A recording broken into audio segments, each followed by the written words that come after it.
Y seguimos con nuestra convención ADEA y para ello el director del Máster de Dirección de Empresas Digitales, Luis Lombardero, nos hablará de la importancia del papel de las nuevas tecnologías bajo el lema «El futuro es digital». Luis es doctor en Economía y Empresa, especializado en Economía Digital y es autor de Trabajar en la era digital de Lead Editorial. Luis Lombardero, cuando quieras, tienes la palabra.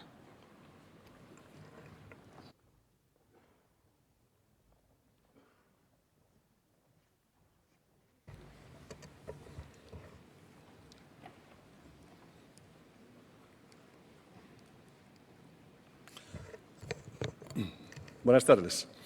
Es para mí un placer estar aquí con todos vosotros para dictar esta corta conferencia sobre lo que necesitas saber sobre la transformación digital en el mercado único europeo.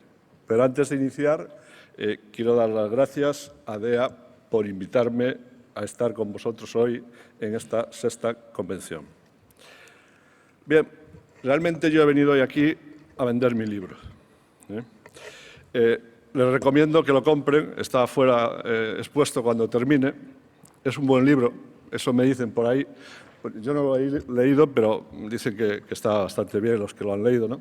De hecho, fíjense que esta mañana, cuando entré, estaba hablando un señor que le oí decir que era de Jaca, esta mañana, al principio, al inicio.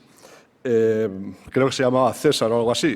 También se lo debía haber leído porque compartimos muchos puntos de vista en qué es esto de la era digital, qué es esto de transformar empresas en la era digital.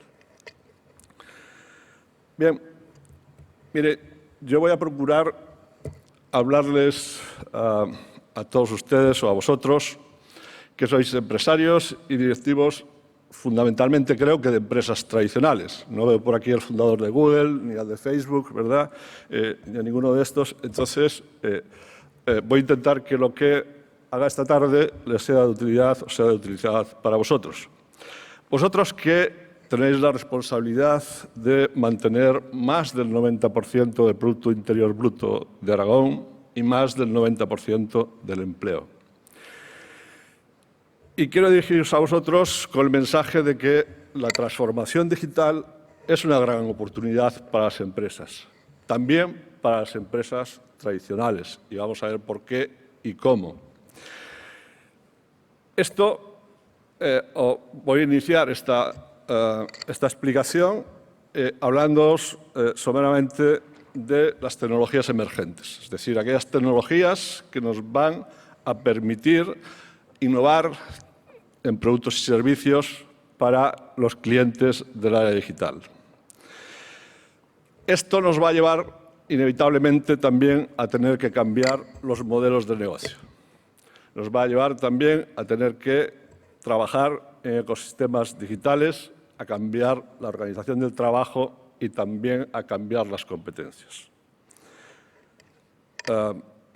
Un buen amigo esta mañana hacía referencia al modelo de competencias que yo explico en este libro también, ¿verdad? Le debo un café, espero encontrarlo después por ahí. Pero para introducir el tema de las competencias, simplemente decirles que para mí y en mi opinión ha llegado el momento de las competencias duras para dirigir la transformación digital. Lo veremos más adelante. Bien, esta mañana también se dijo que las personas eran lo importante, ¿verdad? Esto no cabe ninguna duda. Siempre lo son, lo han sido para hacer funcionar las empresas, ¿verdad? En este entorno donde las personas están en el centro de la implantación de estas tecnologías emergentes, Smart Factories, movilidad, Smart Cities, Big Data, la computación en la nube, Internet de todas las cosas, etcétera. Las personas tienen que estar en el centro de esta transformación digital.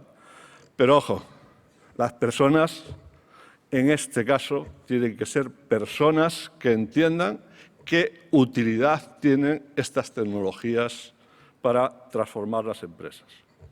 Transformación de las empresas que necesitamos para crecer, para aumentar la productividad y para generar otra vez más empleo.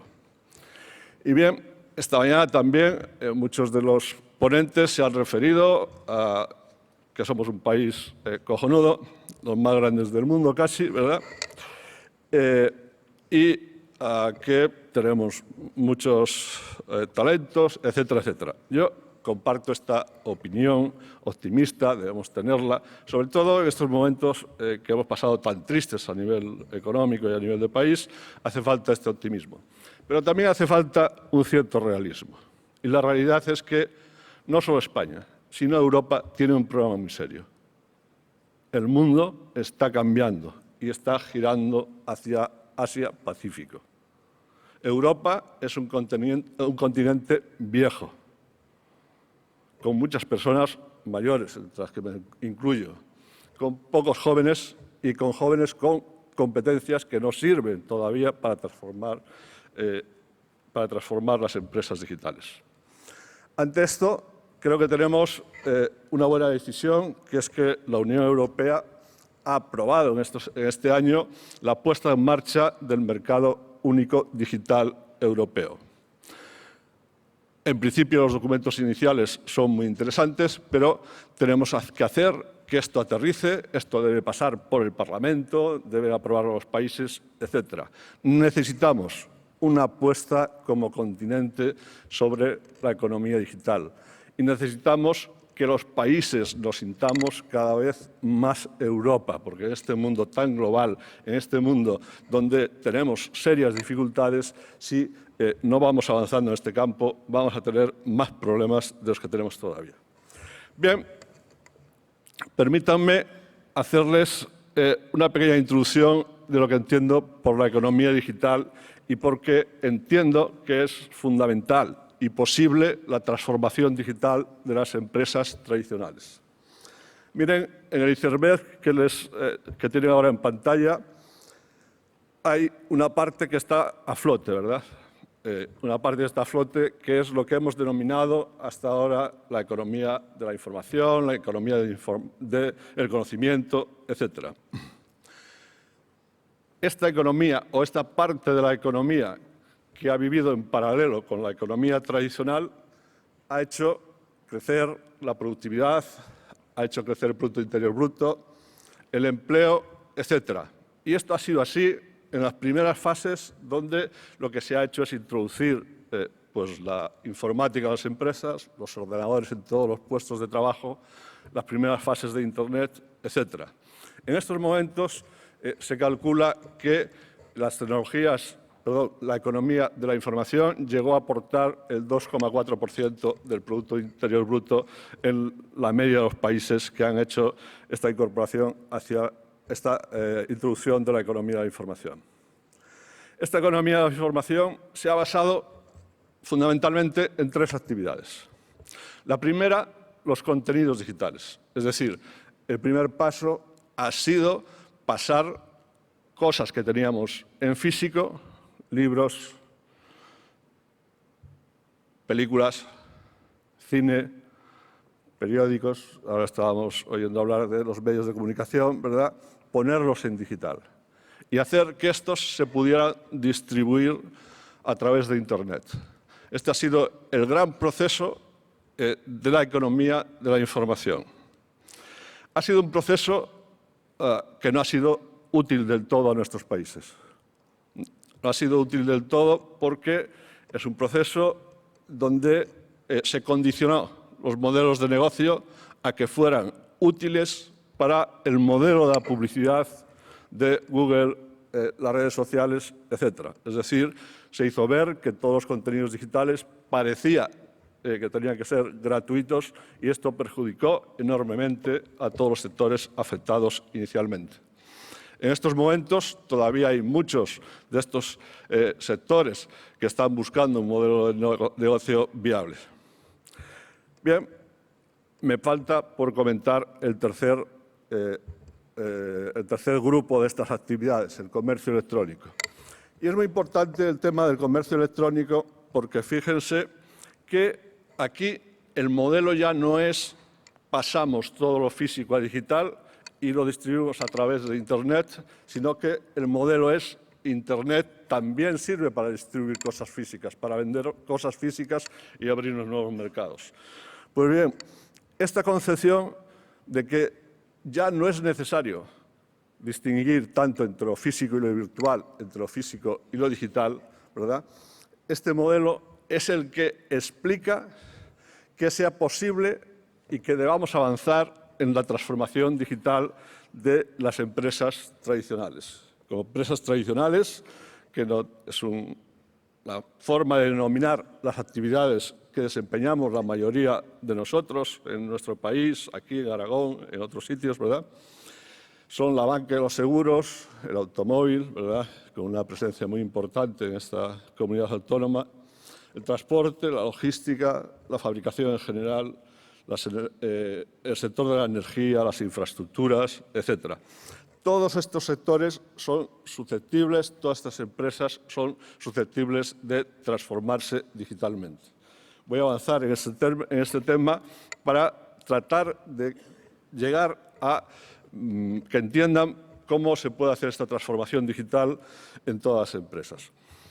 En primer lugar, un pequeño repaso a las tecnologías emergentes. La computación en la nube, todos saben ustedes ya las ventajas, se han repetido ya aquí.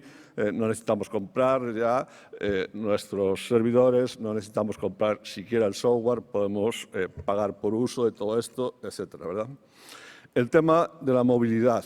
El tema de la movilidad quiere decir, al final, que nosotros en los móviles podemos tener no solo un montón de información, sino que podemos usar los móviles, y esto es muy importante, para manejar sensores, para dar instrucciones a cualquier dispositivo que conectemos al propio móvil. Las redes sociales. Bien, no voy a explicarles mucho sobre las redes sociales porque es un fenómeno conocido por todos nosotros, ¿verdad?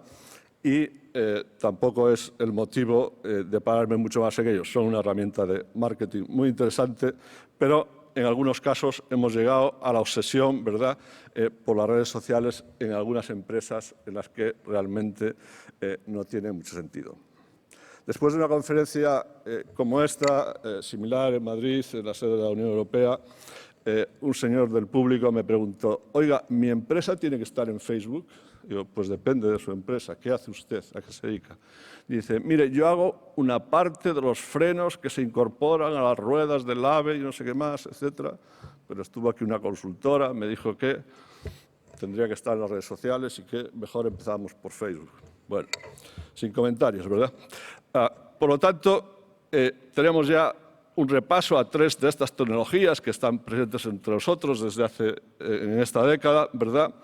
Y estas 3 tecnologías han dado resultado a esto que llamamos Big Data. En las empresas siempre hemos hecho algo similar a inteligencia del negocio en los últimos años, antes minería de datos, etcétera, pero hoy tenemos muchos más datos. Tenemos muchos más datos porque las redes sociales, la computación en la nube y el hecho de que podamos interactuar constantemente con nuestros móviles genera muchos más datos y además en muchos más formatos, no solo datos alfanuméricos, sino vídeos, etcétera. Bien, todo esto podemos explotarlo. Todo esto es de utilidad para la empresa. Pero yo creo que sobre esto también hay un poco de globo ahora mismo, ¿verdad? Esto del Big Data es muy importante en muchas actividades, pero no necesariamente es el primer paso a dar en una empresa tradicional. Y si van a dar e invertir en Big Data, sepan que posiblemente tienen que hacer una inversión grande. Por lo tanto, piensen bien lo que van a hacer, infórmense, que especifiquen bien lo que le están vendiendo sobre Big Data y piensen sobre todo en la utilidad real para su empresa de Big Data si son una pyme, etcétera. Porque los datos son oro, efectivamente, pero hay muchas cosas que son oro y necesitamos invertir en esta transformación digital en muchas cosas y, por lo tanto, tenemos que mirar bien en qué invertimos nuestro dinero. Ya digo, hay muchos sectores que serán de mucha importancia. Big Data, además, hay una confusión en general o una tendencia a pensar que Big Data es simplemente una herramienta para predecir el comportamiento de los clientes. No, la información que tenemos que tener en la empresa es de toda la cadena de valor, es de cómo fabricamos, cuántas piezas llevamos, cómo va la producción, etcétera, etcétera. Todos estos datos hoy podemos tener muchos más y nos puede ayudar a gestionar. Tenemos que saber después dónde están los productos en la cadena logística, etcétera, etcétera. Es decir, hay que tener una visión de Big Data global de la empresa para empezar un proyecto y que esto tenga un rendimiento real y un uso real dentro de la empresa. Bien, fíjense, Internet de todas las cosas. También se ha hablado hoy aquí de ello, ¿verdad? Yo, sobre Internet de las cosas, pienso que en cualquier empresa que quieran hacer algo, que quieran transformarse, háganse la pregunta, ¿dónde puedo poner Internet de las cosas? Porque seguramente van a encontrar muchos sitios y muchas aplicaciones para Internet de todas las cosas. Porque Internet de todas las cosas se va a convertir en lo que se llama una tecnología de uso general. Es decir, aquella tecnología de fácil acceso a todo el mundo, que todo el mundo utilizamos y que llega un momento que no percibimos siquiera que la estamos utilizando. Hay varias tecnologías en la historia que han tenido este papel. Hay una que a mí me gusta poner de ejemplo para entender la función de Internet de las cosas. Esta tecnología de uso general que a mí me gusta utilizar de ejemplo es la electricidad. La electricidad que no recordamos que está ahí solo cuando no funciona o nos da algún problema, ¿verdad? Pues bien, imagínense que estamos ahora en el momento en que el señor Tesla y Edison están peleándose por de quién es el invento de la electricidad, pero a la vez se empiezan a poner postes, se empieza a llevar electricidad a las ciudades, a las fábricas, a los primeros domicilios, etc. Imagínense que ustedes estuvieran ahí ahora con lo que saben y pudiesen empezar a decir cuántas cosas puedo conectar a esto que se llama electricidad. Los motores, ¿verdad? El alumbrado público, etcétera, etcétera, ¿verdad? Pues bien, en esa misma situación estamos hoy con Internet de las cosas, pero con mucha más facilidad de conexión. Es decir, si la electricidad ha tardado mucho tiempo en darnos todos estos servicios que nos da, Internet de las cosas está hoy a nuestra disposición, porque tenemos un acceso más que razonable, como decía el señor Alierta, más que razonable a Internet hoy en nuestro país. Tenemos Internet bien por cable, bien por wifi, bien por satélite, a cualquier forma de Internet nos sirve para conectar cosas. ¿Qué cosas podemos conectar? Cualquier cosa que esté en nuestra casa, cualquier cosa que está en las ciudades, cualquier cosa, cualquier máquina, en esto que llamamos máquina a máquina, conexiones máquina a máquina, cualquier carretilla, cualquier cosa que tengamos en una fábrica la podemos conectar. ¿Por qué? Porque disponemos de Internet, pero a la vez disponemos de los sensores, también tuvimos alguna intervención en este sentido esta mañana, disponemos de sensores, decían hoy, creo que fabricaban hasta 70 sensores diferentes, ¿verdad?, para medir vibraciones, para medir humedad, para medir velocidad del viento, para medir nuestras propias constantes vitales, etc. Es decir, tenemos la posibilidad, y dentro de poco todas las cosas van a venir incorporando ya sensores, ¿verdad? Van a venir incorporando códigos de barra, etiquetas RIFI, etc. Solo tenemos que actuar conectando estas cosas entre sí y las cosas con las personas. Fíjense, la transformación digital tiene mucho que ver con esto, con conectar cosas en movilidad con las personas y hacer que todo esto gane un nuevo significado para los clientes, sea de utilidad para las personas, etc. Pero, fíjense, tienen que tener aquí en cuenta una cuestión, y es que el proceso que ya les había anunciado, no necesitamos que sea convertir cosas físicas en cosas virtuales o digitales, este proceso de conectar cosas a través de Internet de las cosas, valga la redundancia, es un proceso, para añadirles inteligencia, es un proceso que llamamos hibridación de los productos físicos y lo digital.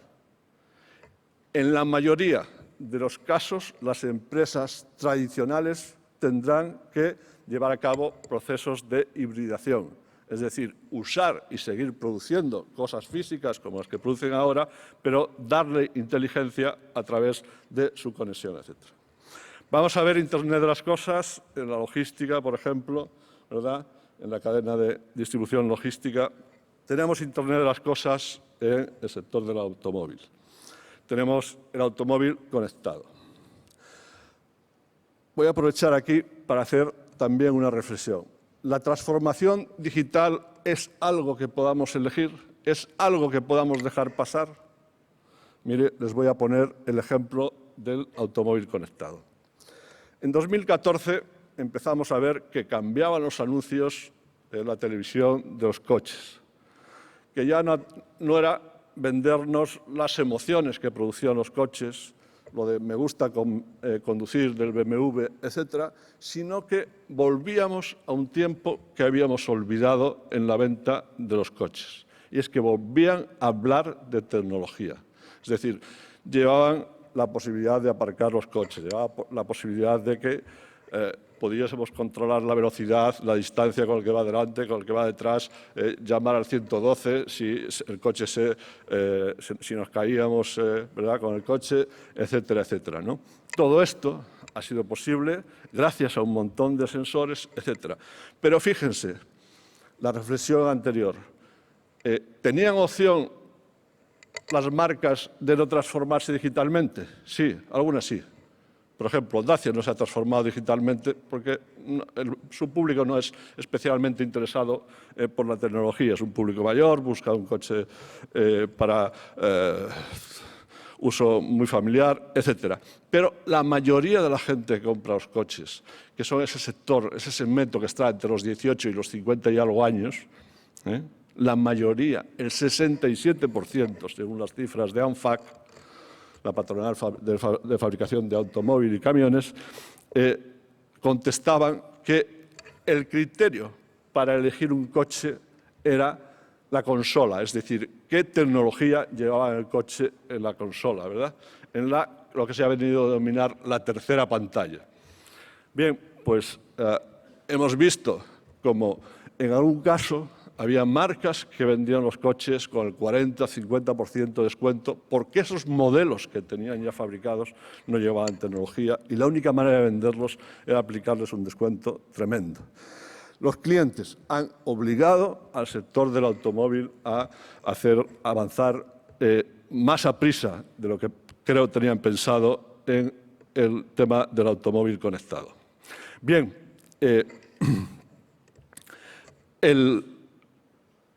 pero a la vez nos hemos encontrado con que Google está hablando de coche autónomo. Google habla de coche autónomo y la gran pregunta es ¿por qué está tan interesada Google en sacar adelante el tema del coche autónomo? Pues está muy interesada. En principio se pensaba que era por esto la tercera pantalla, porque si íbamos allí cómodamente sentados nos vendería publicidad, etcétera, etcétera. Pero fíjense que el otro día nos fuimos a la cama después de ver los noticiarios con la sorpresa de que Citroën había movido un coche desde Vigo hasta Madrid sin conductor, un coche que puede ir autónomamente.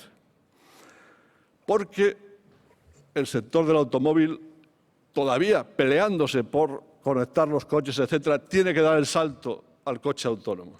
Pues tiene que dar el salto porque imagínense el problema que sería que Google, con Google Maps, Android, etcétera, todos estos software, fuera capaz de controlar, de convertir su software en el estándar para que los coches se muevan por nuestras carreteras, por las carreteras europeas.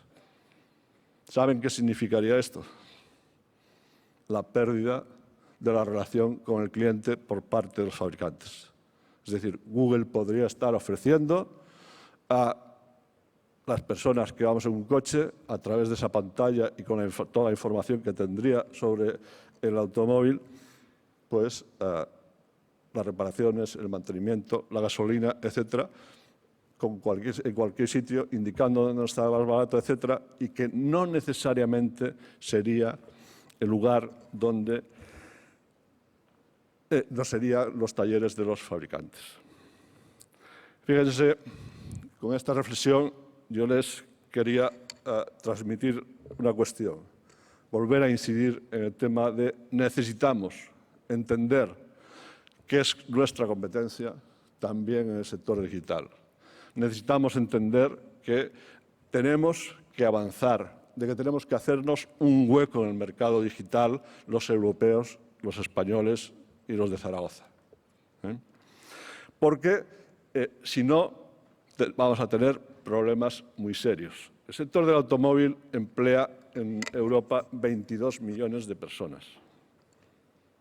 Y ese sector, por su volumen, que mueve más tecnología. Pues bien, tenemos que preservar este sector y el mercado. Una de las cosas que están previstas en el mercado único digital europeo, con un comisario Oettinger de Alemania, es realmente crear estándares para gestionar los coches autónomos, las infraestructuras de Europa.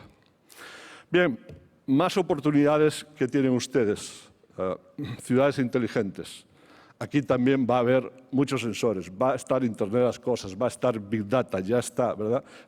Pero ven todas las actividades que se puede emplear Internet de las cosas, en la movilidad, en los servicios sanitarios, en la administración, en el diseño de los edificios, en la seguridad, en la salud, en la información del tiempo, de la contaminación, etcétera. Por cierto, esta mañana no se podía aparcar en Madrid, estaba prohibido, ¿verdad?, por los problemas de contaminación. Bien, Internet de las cosas va a estar tremendamente presente en todas las actividades que se hagan para hacer más inteligentes las ciudades. Hay una asociación que ilustra bien lo que está pasando con las ciudades inteligentes. Una asociación de la COE que se llama METIC, que es la asociación que agrupa los contenidos, las telecomunicaciones, etcétera, ¿verdad? Y está presionando a la Administración para que avance con el desarrollo de servicios, con la regulación de estándares, etcétera, en las ciudades inteligentes. Y han creado un grupo de empresas interesadas en esto. Llevan 6.000 empresas que han manifestado su interés de estar en estos proyectos. 6.000 empresas que agrupan, creo recordar, algo así como 2 millones de trabajadores. Y fíjense, porque esto, la transformación digital, a diferencia de las grandes plataformas que trabajan, que gestionan todas sus actividades desde el Silicon Valley, Internet de las cosas, las ciudades inteligentes, Industria 4.0, van a crear los trabajos allí donde se implante. Realmente, para poner farolas hace falta tener trabajadores en las ciudades. Para regular el tráfico, para trabajar en la movilidad, etcétera, también. Para fabricar las farolas, que tenemos que fabricar las nuevas. Fíjense la que les estoy mostrando, es de Los Ángeles, y es una farola, pues bueno, más o menos convencional, solo tiene alguna pequeña diferencia. Por ejemplo, que suministra Internet 4G a todos los que quieren utilizar Internet a través de la farola, ¿verdad? Pueden conectarse a Internet 4G y tiene unas bombillas inteligentes, ¿verdad? Pero detrás de eso, al final hay chapa. Hay que colocar las farolas, hay que cambiarlas. Hay un montón de trabajo que hacer y hay un montón de trabajo que hacer con otras muchas cosas en las ciudades para hacerlas inteligentes, más habitables y para hacer que las ciudades españolas puedan competir en el mundo con otras ciudades en atraer actividades económicas. Bien, otras posibilidades que nos ofrece la transformación digital es en las infraestructuras, en los edificios, usar drones, por ejemplo, como hace la gente de Ferrovial para levantar topografía, seguimiento de obras, etc. Otras actividades que tienen un futuro tremendo también a través de Internet de las cosas es la salud. La salud, la transformación de la sanidad es una necesidad ineludible para nuestro continente. No podremos mantener la gente que vamos a ser, el número de personas mayores que van a estar, algunas enfermos crónicos, etcétera, con un sistema de salud como el que tenemos ahora, con atención toda personalizada, etcétera. Ahí hay un robot, pero hay muchas cosas que hacer que no necesitan de robots siquiera. Necesitan, por ejemplo, de sensores para saber si un señor se ha levantado del colchón y se ha caído a la alfombra, por ejemplo, etcétera. Podemos mapear simplemente los pisos y tener mucha información de un señor para atenderlo si hay alguna alerta, etcétera. Bien, termino con otra de las industrias, que es otra de las tecnologías emergentes, que es Industria 4.0. Industria 4.0 es la denominación que están dando el gobierno alemán y un buen número de empresas alemanas y de algún otro país a las tecnologías que están desarrollando para hacer las fábricas más inteligentes. El objetivo de esto es que estas fábricas tengan una menor necesidad de economías de escala, que podamos hacer fábricas más pequeñas, por lo tanto, más fábricas más cerca del cliente y con productos personalizados. Fíjense, decía que les iba a contar algunas cosas sobre pymes, pues este es un ejemplo. Hacer muesli para desayunar, ¿verdad? Muesli to Meals es una empresa es una empresa murciana que personaliza totalmente el producto de muesli, ¿verdad? Hacer muesli es tan sencillo casi como hacer garrapiñadas en una feria, ¿verdad? Lo que pasa que la dificultad o lo que incorporan estos señores es personalizar el producto, es decir, cada uno puede elegir los cereales, las avellanas, los frutos rojos, etcétera, que mete en el bote. Eso a nivel de web es muy sencillo, mete ahí, pone su nombre, hace el pedido y en 24 horas tiene esto en su casa. Lo difícil es hacer funcionar una fábrica que es capaz de producir unidad a unidad de manera diferente. Y esto es uno de los aspectos en los que se está trabajando a través de Industria 4.0.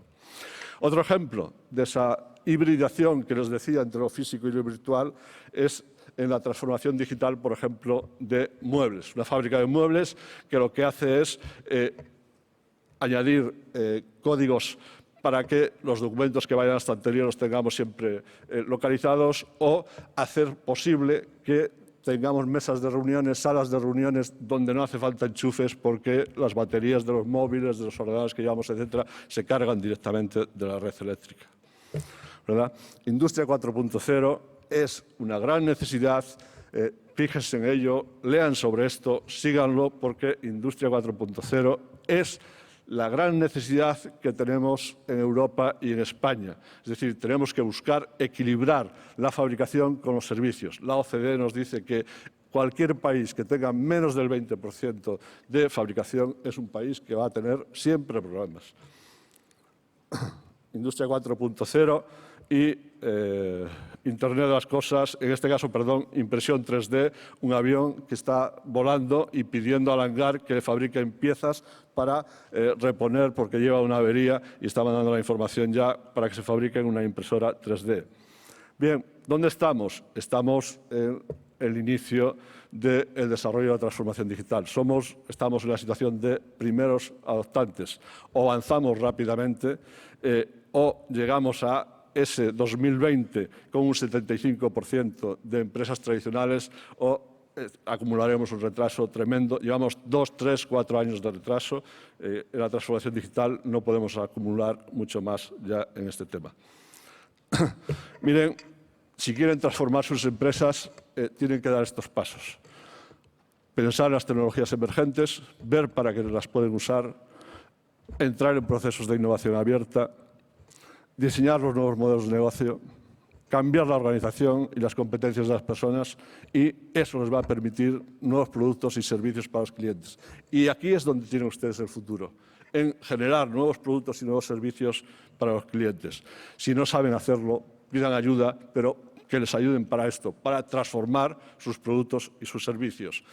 Yo llevo haciendo bastantes seminarios, bastantes talleres con empresas sobre este tema y les puedo asegurar que en cualquier de los campos o cualquiera de las empresas que hemos trabajado hemos encontrado soluciones para avanzar en la transformación digital. La transformación digital tienen que prever que se van a encontrar con cambios en la cadena de valor. Es decir, van a tener, además de la cadena de valor tradicional, una cadena de valor virtual y esto va a hacer que cambie su negocio. Es decir, la gente que venga a acompañarles o las personas que se pongan a trabajar en esto, asegúrense que están hablando de esto, de transformar su cadena de valor para generar nuevos productos y nuevos modelos de negocio. Bien, ¿cómo van a cambiar los ecosistemas empresariales? Pues va a cambiar en el sentido de que necesitamos colaborar con mucha gente para poder funcionar la economía digital. Hay competidores con los que tendremos incluso que colaborar. Tendremos que buscar que haya gente que nos contribuya a dar esos productos o servicios a los clientes, aunque no tengamos una relación contractual con ellos. Pero también tenemos que cambiar las competencias. Y fíjense, yo esta mañana he oído hablar mucho de la necesidad de cambiar las competencias de los jóvenes que están en el bachiller, en la FP, en la universidad, etcétera. Miren, déjenme decirle que las primeras competencias que hay que cambiar son las de los directivos. Y si no quieren entrar a cambiar las competencias directamente de los directivos de las empresas tradicionales en este momento, búsquense gente.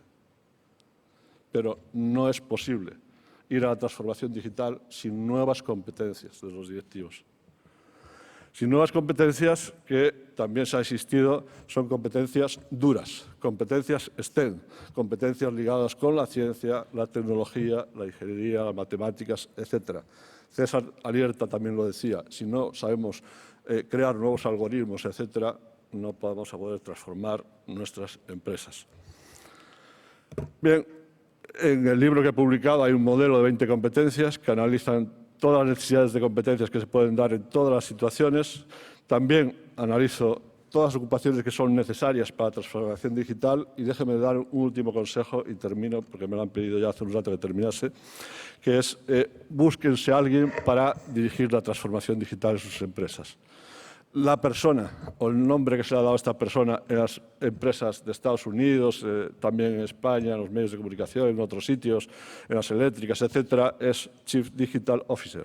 El Chief Digital Officer es un señor que sabe de negocios, que ha gestionado empresas, que ha gestionado la cadena de valor, la producción, los resultados de la empresa, etcétera, pero que aparte tiene unos conocimientos importantes de tecnología, ¿verdad? Es esta persona la que necesitan poner al frente de esta actividad, integrándolo dentro de la propia organización o en muchos casos, como ha sido en otras ocasiones, poniéndola en paralelo a la organización tradicional hasta que son capaces de sacar ya nuevos productos, nuevos servicios e incorporarlos a las empresas. Bien, pues no tengo ya tiempo para hacer el resumen. Les agradezco mucho su atención y les deseo muchos éxitos en la transformación digital de sus empresas. Gracias.